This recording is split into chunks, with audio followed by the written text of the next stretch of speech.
हमारा पहला क्वेश्चन है साइटोलॉजी कहलाता है। तो साइटोलॉजी क्या कहलाता है? कोशिकाओं के अध्ययन को बोलते हैं हम साइटोलॉजी। तो इसका आंसर होगा सी आंसर। अगला क्वेश्चन है प्रकाश संश्लेषण होता है। तो प्रकाश संश्लेषण कहां पर होता है? क्लोरोप्लास्ट में होता है। तो इसका आंसर आएगा सी आंसर। निम्न में से किसका निर्माण हमारे शरीर में नहीं होता है? तो विटामिन ए, प्रोटीन, एंजाइम और हार्मोन। प्रोटीन, एंजाइम, हार्मोन का निर्माण हमारे शरीर में होता है, पर विटामिन ए का नहीं होता है, इसलिए आंसर आएगा इसका ए आंसर। अगला क्वेश्चन है एड्स होता है जीवाणु से, फफूंद से, कृमि से या विषाणु से? तो विषाणु से होता है। तो इसका आंसर होगा डी। निम्नलिखित में से कौन से जीव में रक्त नहीं होता है परंतु वे सांस लेते हैं?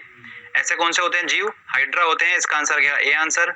लाल रक्त कणिकाओं का निर्माण हमारे शरीर में कहां पर होता है? देखिए आरबीसी का निर्माण कहां पर होता है, मैंने आपको बताया था अस्थमज्जा बोन मैरो में होता है। इसका आंसर क्या? C answer. ध्यान रखिएगा आरबीसी की मृत्यु कहां पर होती है? प्लीहा में होती है। ठीक है। अगला क्वेश्चन है वृद्धिकर हार्मोन बनाया जाता है। देखिए कौन बनाता है? पिट्यूटरी ग्लैंड बनाती है, पीयूष ग्रंथि द्वारा बनाया जाता है, हड्डियों द्वारा बनाया जाता है, थायराइड ग्रंथि द्वारा या पैराथायराइड ग्रंथि? तो वो बनाती है पिट्यूटरी ग्लैंड। एसटीएच हार्मोन जो होता है वो वृद्धिकर हार्मोन होता है और बनाती है पीयूष ग्रंथि। तो इसका आंसर होगा ए। लार किसके पाचन में मदद करती है? वसा, स्टार्च, प्रोटीन, विटामिन। तो स्टार्च के पाचन में मदद करती है लार। लार में पाया जाने वाला टॉलिन नामक एंजाइम जो होता है वो स्टार्च के पाचन में मदद करता है। अगला क्वेश्चन है श्वेत फुसफुस रोग जो होता है वो पाया जाता है कहां पर? कागज उद्योगों के कर्मचारी में? बिल्कुल भी नहीं। सीमेंट उद्योगों के कर्मचारी में पाया जाता है श्वेत फुसफुस नामक रोग। तो इसका आंसर होगा बी आंसर। चलिए आगे और देखते हैं क्वेश्चन। अगला क्वेश्चन है थायराइड ग्रंथि की असामान्य वृद्धि किसके कारण होती है? तो थायराइड ग्रंथि की असामान्य वृद्धि आयोडीन की कमी के कारण होती है। तो इसका आंसर होगा ए। निम्न गैस में से कौन सी गैस सर्वाधिक ग्रीन हाउस इफेक्ट प्रदान करती है? देखिए कौन होगी वो होती है कार्बन डाइऑक्साइड। तो इसका आंसर होगा ए आंसर। नदी में जल प्रदूषण के निर्धारण के लिए घुली हुई मात्रा मापी जाती है। तो अगर हमको नदी का पानी देखना है कि कितना साफ है, उसकी प्रदूषण की मात्रा उसमें हमको फाइंड करना है, तो हम उसमें देखेंगे ऑक्सीजन की घुली हुई मात्रा। तो इसका आंसर होगा डी आंसर। अगला क्वेश्चन है वयस्क मानव शरीर में हड्डियों की संख्या होती है वो कितनी होती है? 206 होती है, 206 होती है। तो इसका आंसर होगा बी। अगला क्वेश्चन है इन्फ्लुएंजा रोग जो होता है वो किससे होता है? विषाणु से होता है। तो इसका आंसर होगा ए आंसर। जल में घुलनशील विटामिन है। तो देखिए मैंने आपको बताया था वसा में घुल जाता है कीड़ा, तो KEDA घुल जाता है, बाकी बचे हुए जल में घुलेंगे।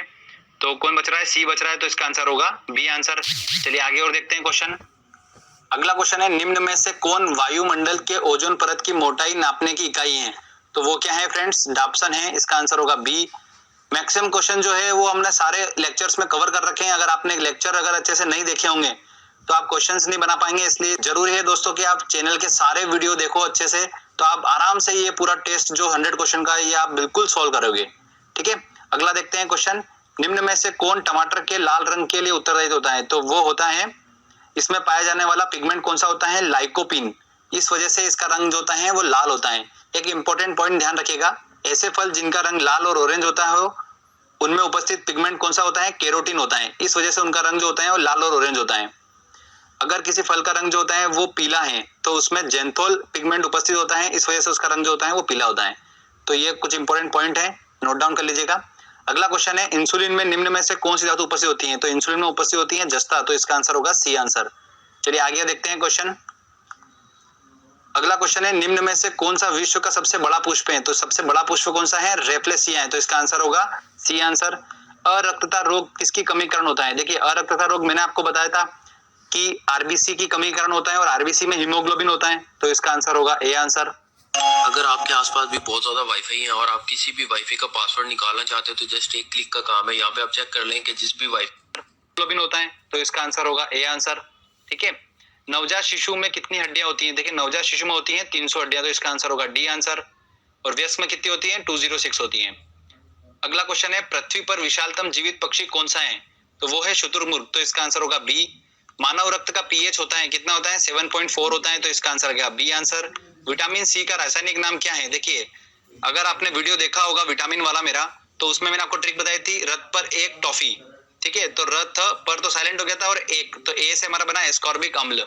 सीक्वेंस वाइज चलेंगे तो हमको मिल जाता है ए। तो ए